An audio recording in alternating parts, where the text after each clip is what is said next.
공부를 시작하겠습니다. 지난번에는 절길낙자와 날비, 안일비 이런 계통의 글자를 공부했는데, 그래 오늘 또 지난주에 참석하지 않은 분들을 염두에 두고 같은 글자를 공부하기로 이렇게 했습니다만도, 혹시나 같은 분들이 혹시 또 참석하면 저 사람은 레파토리가 저것뿐이구나 이런 평가를 들을까봐 다른 것을 먼저 하나 넣어가지고 하겠습니다.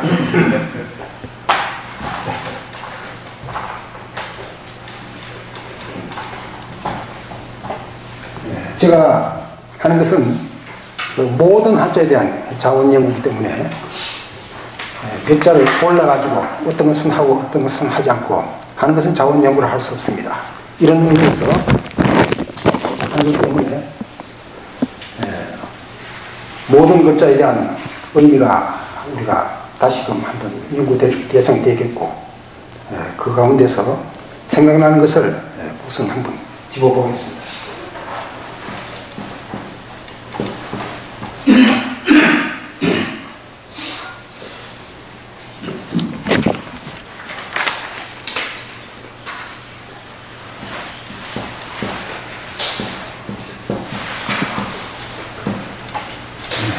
다 아시겠지만도 예습 아닙니까? 예습. 이것은 석자 발음으로 쓰이는 글자라는 것입니다. 1입니다. 날일자가 아닙니다.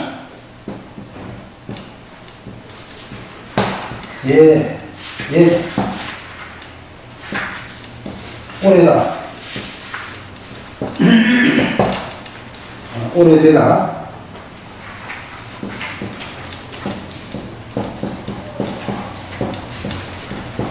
적게, 앞서, 지난 적에 이런 뜻입니다. 그 다음에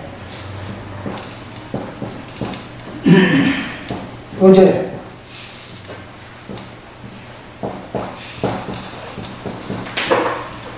처음,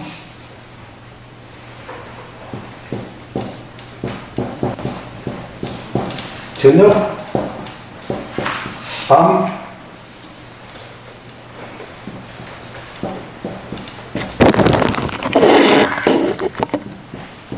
말린 고기,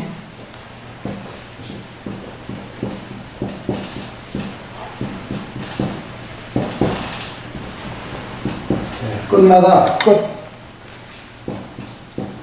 착으로 발음되는 것은 이제 습기다라는 뜻이 있습니다.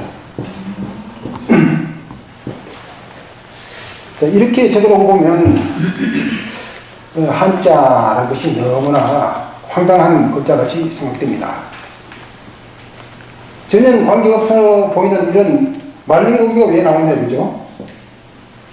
섞이는 것은 또 뭐냐?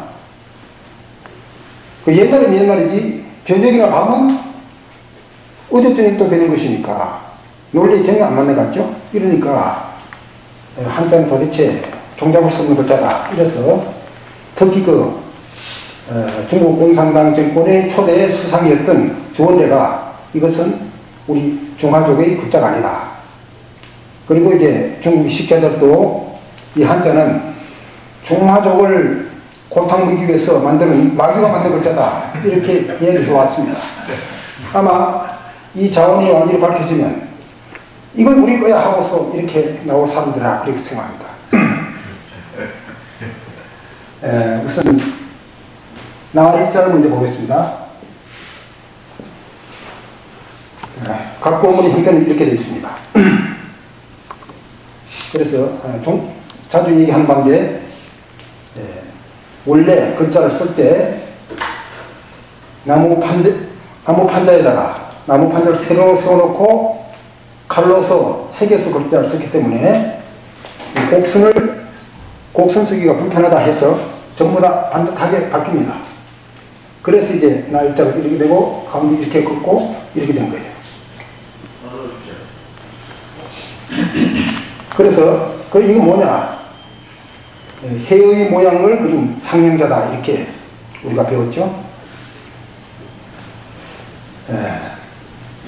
여기서부터 이제 제가 반론을 제기합니다. 해가 둥그니까 둥근 모양은 이해가 됩니다. 그런데 가운데 이건 뭐냐 이겁니다.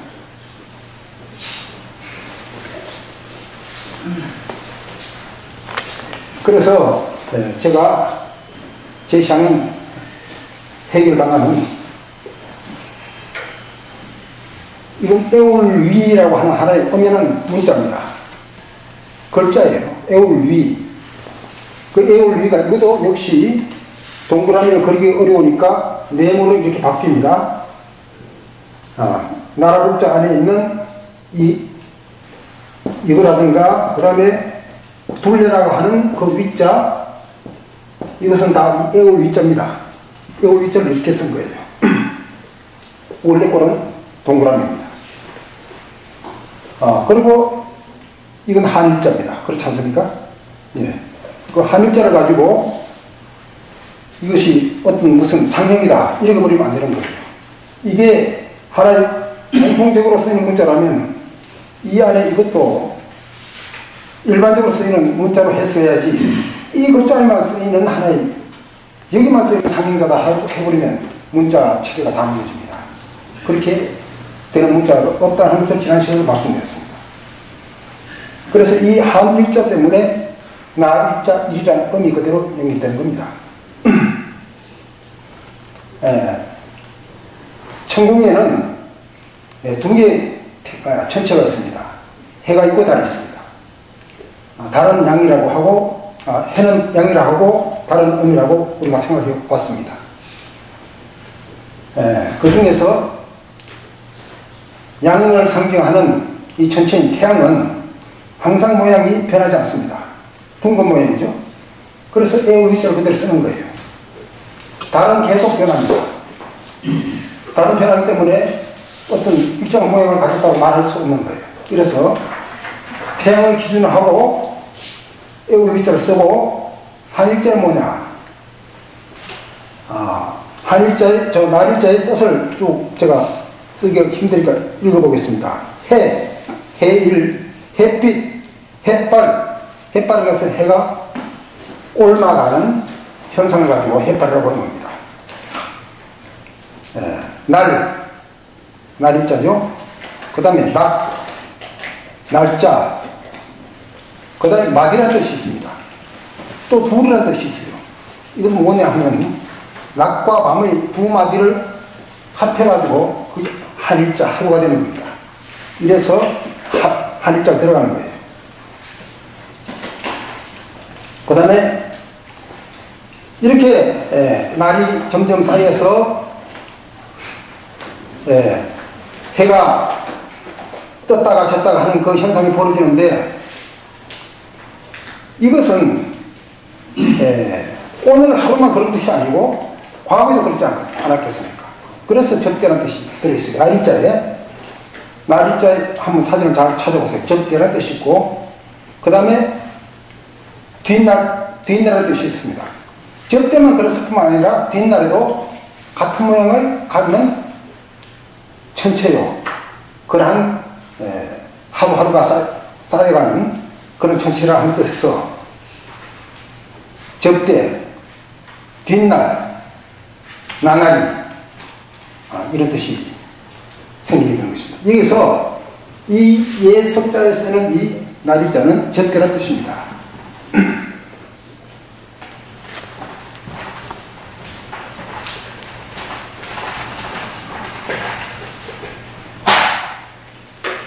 날일자를 아는데 이게 뭐냐? 이것을 아는 사람은 이 세상에 하나도 없습니다. 누구한테 물어봐도 몰라요. 그리고 이런 형태가 가끔 나타나요. 예를 들면 계산할 때 헌칠산자가 있죠? 이런 데도 이게 들어갑니다. 그런데 여기에 쓰이는 이 글자와 예술자에 쓰이는 이 글자는 전혀 다른 글자예요. 그러니까 글자가 복잡하니까 적당히 이렇게 변형시켜버린 겁니다. 그래서 예습자의 발음 모양을 다시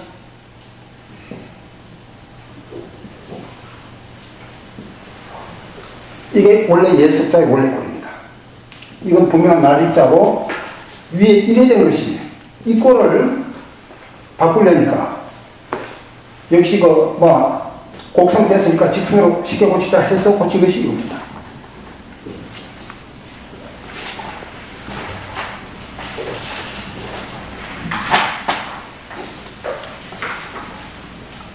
이런 글자가 있는 거예요. 한 3만 글자 이상 된 그 사전을 찾아보면 이게 글자입니다. 무슨 글자냐면,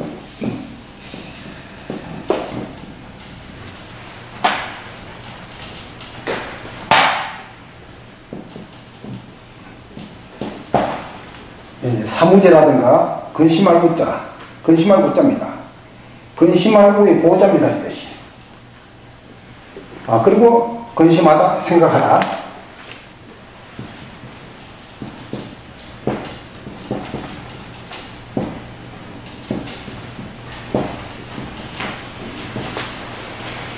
이런 문자인데, 그럼 저건 뭐냐? 이제 이것이 뭔지 이 정체는 우리가 쉽게 찾아볼 수 있습니다. 나이 든 사람들이 이마에 주름살입니다. 주름살을 그렸는데 왜 주름살을 했느냐? 이제 나이가 들면 물론 나이가 젊은 사람도 생각을 하고 나이가 든 사람도 생각을 하는데 나이 든 사람은 어떤 생각을 할까요? 옛날 생각을 할까요? 미래 창창 앞날을 생각할까요? 옛날 생각하죠. 이제 미래는 별로 볼 거 없습니다. 앞만 생각해봐야 살아온 날보다도 살 날이 적은 사람들이고 하니까 희망을 가질 거란 결론이 없고 이제 어떻게 내 삶을 수습하고 가느냐 하는 문제를 생각할 수밖에 없는데 이제 예비를 생각하는 거예요. 그 어느 때 특히 밤이 되면 많은 생각을 하게 됩니다. 잠이 오지 않아요. 그래서 노인들이 잠이 적다는 얘기는 많이 우리가 듣고 있을 거예요. 그래서 옛날을 생각합니다. 그때 내가 왜 그랬을까? 그때 내가 멋지게 했어. 이것보다는 후회한 일이 많을 겁니다. 그때 왜 그랬어? 그때 좀 더 내가 열심히 공부할 걸. 그때 내가 좀 더 열심히 일할 걸. 그때 그 사람에게 그렇게 피해를 주지 말고 좀 더 은혜를 베풀 걸.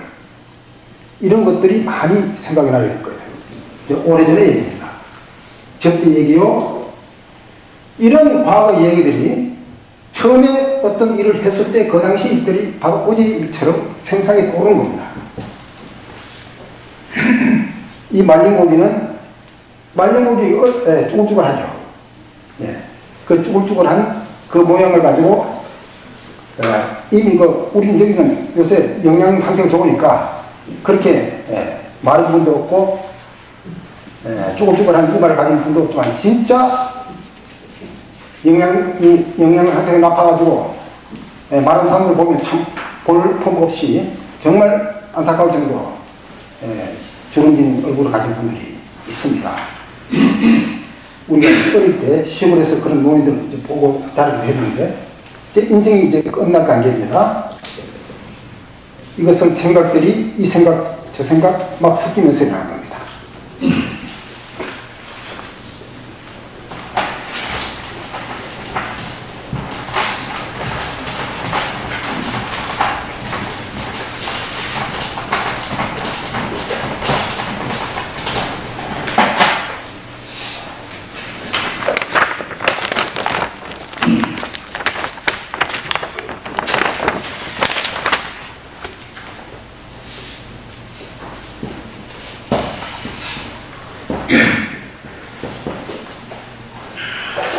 자, 앞줄서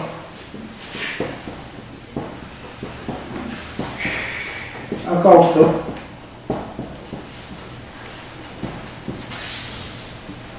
아깝게 읽었어.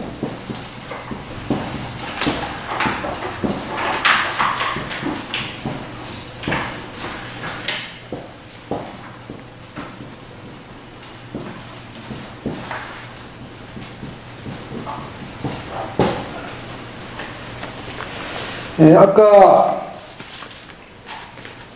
예석자를 설명한 데서 약간의 힌트는 얻었으라고 생각되는데, 뭐가 아까우냐? 헛되어보낸 지난 세월이 아깝습니다. 인생을 좀 더 잘 살 수 있었는데 후회가 안 따를 수 없는 거예요. 대부분의 인생들이 그렇습니다. 물론 그렇지 않은 사람도 있지만도 대부분의 사람들이 이렇게 산다 하는 것을 몇천 년 전의 사람도 똑같이 생각하고 문자를 만든 겁니다. 아시죠? 이건 마음심자입니다. 아낄 수, 좀 더 아껴야 할 세월을 내가 헛송했구나. 아깝다. 그걸 아깝게 여기고, 그러면, 자, 내가 이제 죽을 날이 가까운데, 내가 떳떳하게 살았고, 선행을 많이 베풀었고, 이렇게 했으면 두려울 거 없어요. 아, 저 세상에 나는 기꺼이 갈 것이다. 거기서 누가 나를 맞아주지 않던, 그러나 맞아주는 분이 있다면 나는 그분과 기꺼이 회우를 할 것이고 그분은 나를 환영할 것이다. 그렇게 생각했지만도 후회를 남기는 생애를 살았다면 누구든지 두려움을 갖게 됩니다. 죽음의 공포는 면할 수 없는 거예요.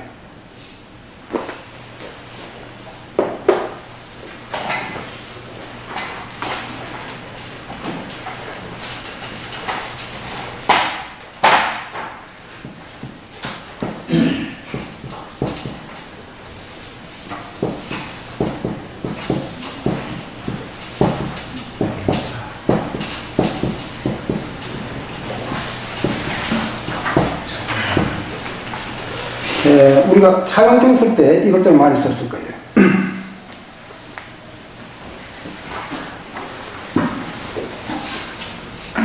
뭘 빌리느냐? 연관된 그 글자를 생각해도 아무래도 그 빌리는 건 생각이 나지 않습니다. 뭘 빌린다는 얘기냐? 이건 사람인자죠? 이제 예리를 생각하는 이 분이 생각해 보니까 생각 깊은 분이에요. 그러고 보니까 내 인생 전체가 내 것이 하나도 없었는데 전부 다 빌려서 태어났고 빌려서 산 존재구나 하는 것을 깨닫게 되는 겁니다.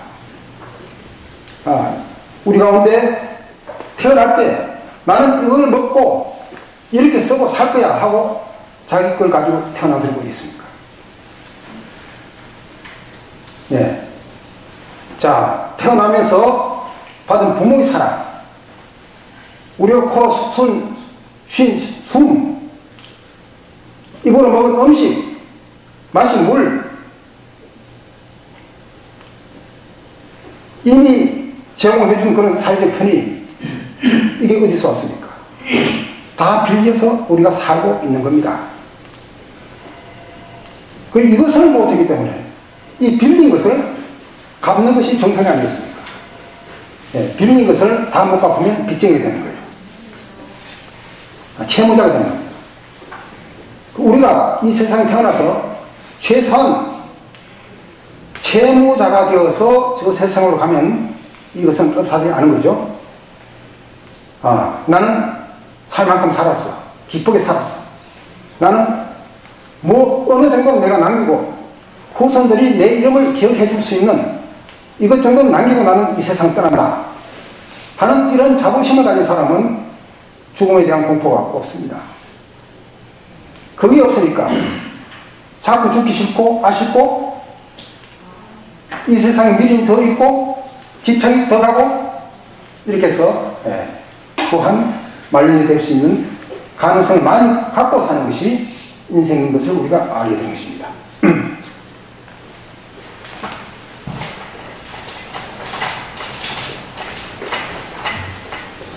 자, 그러니까 예석자 하나를 가지고도 우리가 생각해 보니까 이런 깊은 뜻을 가지고 만든 글자다 하는 것을 알게 된다면 공통적 가치가 있는 것입니까? 없는 것입니까? 컴퓨터 시대니까 사라져야 될 그런 문자라고 보겠습니까? 그렇지 않습니다. 오히려 그 밝은 지혜를 가진 분들이 어떤 분들이었던가 하는 것이 오히려 더 옛날 그런 분들 때문에 우리가 문자 생활을 하고 해온 것이고 문화를 누려온 것입니다. 여기에 대해서 우리가 감상을 가져야지 쓸데없는 글자를 우리가 써갔다. 이것은 우리에게 은혜를 베풀어준 분들에 대한 그 하나의 배언이요 망덕이라고 할 수 있습니다. 자, 그러면 아까 그 우자를 주름이라고 말씀드렸는데 그런 말할 근거가 있느냐?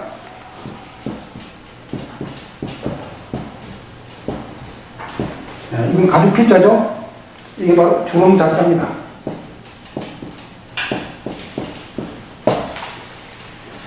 그리고 아까 말리고기라는 뜻이 나왔죠?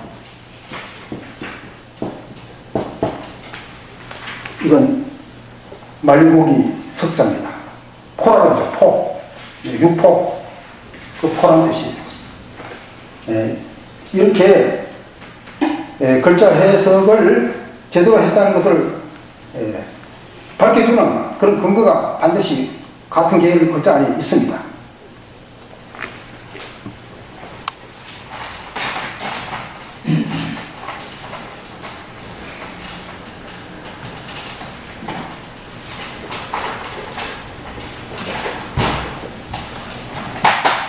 어제라는 얘기라든가 저녁이라든가 옛날이라든가 오래됐다든가 말름곡이라든가 이런 것이 무관하게 섞여있는 그런 문자가 아니라 아주 조직적인 그 사고 체계를 통해 가지고 만들어진 문자라는 것을 우리가 다시 한번 깨달아야겠고요. 자, 그러면 여기서 이제 연세에 든 분들이 대개 와 있는데 그러면 저는 진짜 젊은 학생들이, 어린 학생들이 많이 와 있으면 좋겠다는 생각 같습니다. 우리는 어차피 압니다. 또 살아왔고, 그럼 우리 이 예석자가 옛날 사람들에게, 나이 든 사람들은 해당될까요? 젊은 사람들이 제대로 알았어. 어린 사람들이 제대로 배웠어. 아, 인생을 이렇게 살아야 되구나 하는 그런 교훈을 받을 수 있다면 이 강자의 말로 가치 있는 강자다. 이렇게 말할 수 있다고 생각됩니다.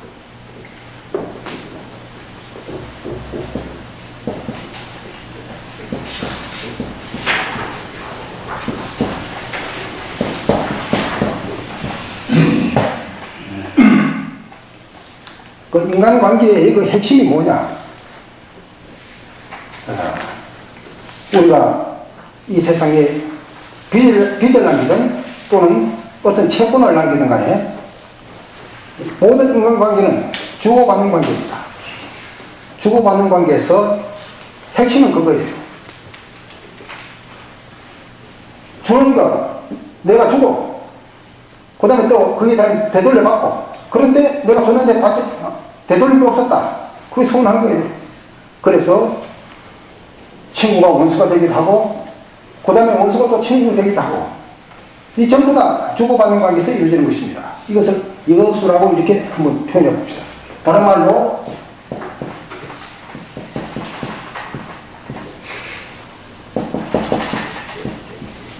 수수라고 말할 수도 있겠는데 음이 같으니까 조금 어렵습니다. 그래서 여수란 말은 옛날 어른들 많이 썼어요.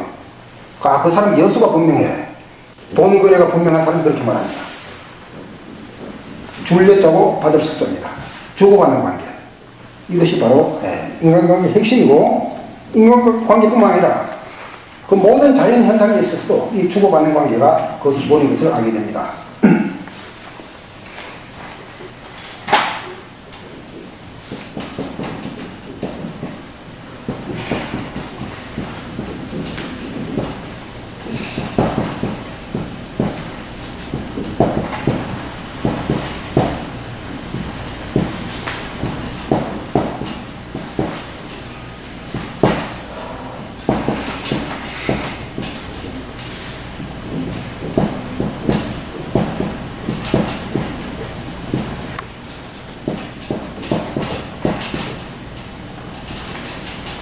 주고받는 관계를 몇 가지 유형별로 나누면 이렇게 볼 수 있습니다. 받고 받는 관계입니다. 받기만 하고 주지 않는 경우. 사람이 태어나면 이것밖에 할 수 없는 거예요. 할 수 있는 능력을 가지고 태어난 것도 아니고 무조건 받아야죠. 받지 않으면 살 수 없습니다. 부모의 사랑을 받아야 되고 가족의 사랑을 받아야 되고 환경의 보호를 받아야 되고 사회적인 혜택을 받아야 되고 자연의 혜택을 받아야 되고 그건 어쩔 수 없습니다. 그럼 성장하면서 이것이 패턴이 조금씩 바꿔야 됩니다. 점점 받으면서 주는 것을 배워야 됩니다. 받고 주는 관계. 예, 이렇게 바뀌지 않으면 인격 성장이 되지 않는 것은 너무나 당연한 거죠. 자, 그러면 먼저 난 받아야죠. 그런 단계가 있습니다. 유아기는 다 그렇게 돼 있어요. 또 받아가지고 내가 누리는 경험을 해야 줄 수 있는 열의가 생깁니다. 이것이 더 성장하면 내가 먼저 줘야겠구나. 내가 주면 반드시 오게 돼 있어. 이걸 깨닫게 됩니다. 그래서 여수 관계가 이루어지고 이것이 가장 대표적인 주고받는 단계라고 말할 수 있습니다.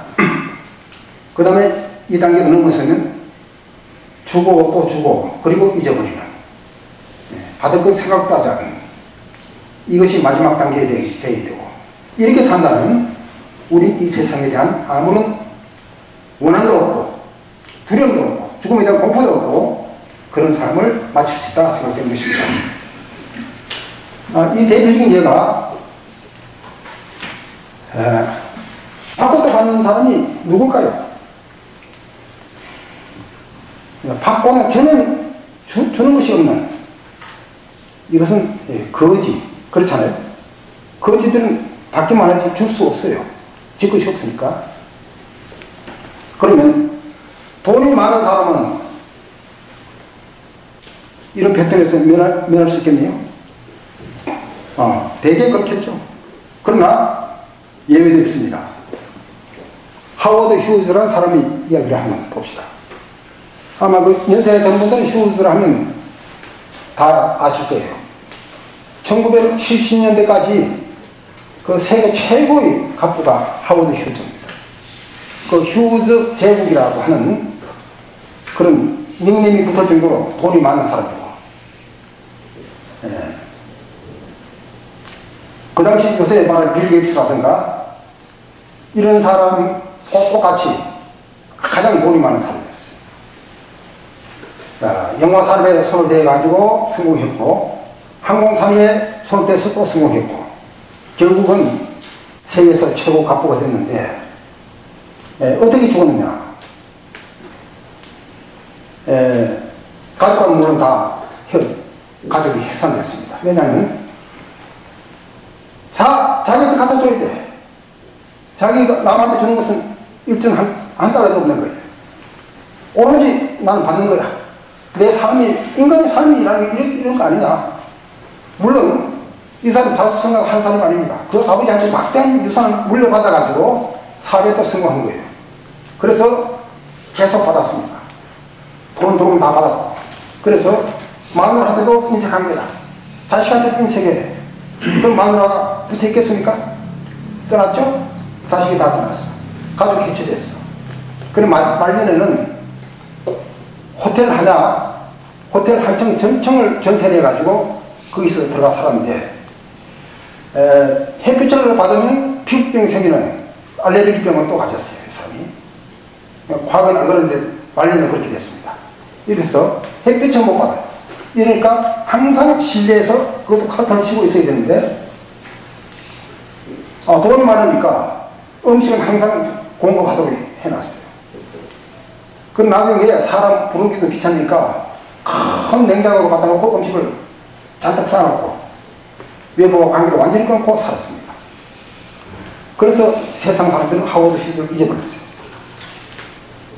그런데 아무도 하워드 휴즈가 자기 시종을 부르지도 않아. 그럼 몇 달 뒤에 가보니까 다 부패된 시체로 남아있었습니다.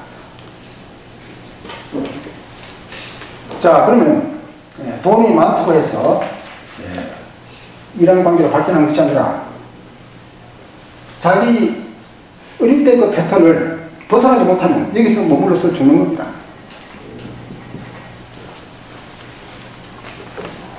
그 다음에 나는 죽었다가 다시 태어나도 똑같은 삶을 살 거야, 이렇게 주장하는 사람이 있어요. 처칠 같은 사람, 윈스턴 처칠이 그렇게 말했습니다. 나는 너무나 멋있는 인생을 살았어. 다시 태어나도 똑같은 인생을 살 거야. 얼마나 멋있습니까? 우리도 그렇게 살면 좋겠습니다. 그 주고 또 주는 그 패턴의 대표가 이 세상을 이끌어왔던 성령들이라 이렇게 말할 수 있습니다. 뭐 누구누구라고 얘기할 수는 없지만도 어떤 적어도 한 5대 종단, 4대 종단을 이 지구상에 남긴 큰 발자취를 남긴 성령들, 이분들이야말로 이 삶을 살고 간 위인들입니다. 실제로 이 세상에서 누가 가장 부자냐?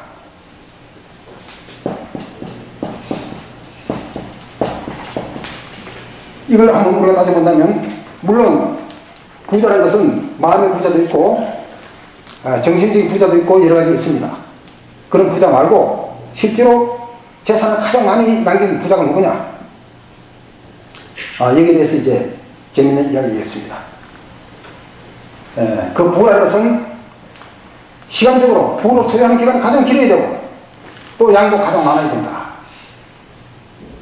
그런 조건을 단다면 아까 같은 휴저, 죽으니까 그 사람의 재산은 사라지잖아요. 이병철 씨 이름으로 재단은 뭐 하나 남아있을지 몰라도 이병철 씨 재산 영원히 남지 않았습니다. 그러나 그 전 지구촌에 있는 기독교 교회들, 그 다음에 불교 사원들, 이런 것은 석가모니 이름으로 또는 예수 이름으로 부동산이 남아있고, 만일 그분들이 지상에 다시 살아나서 저작권을 요청한다면 그 저작권료 엄청날 겁니다. 실질적인 부자예요, 그분들이. 기간이 2000년 넘습니다. 그러니까 주고도 주는 것이 참 남는 자치다 하는 것을 우리가 분명히 알아야 되고, 이렇게 인생이 발전해 가야지 어느 단계에 멈춰가지고 재미없는 인생을 살다가 후회를 남기는 것은 바람직하지 않다. 만일 젊은 청년들이 있었다면 제가 더 이것을 강조해서 말씀드리고 싶었습니다. 시간 관계상 넘어가겠습니다.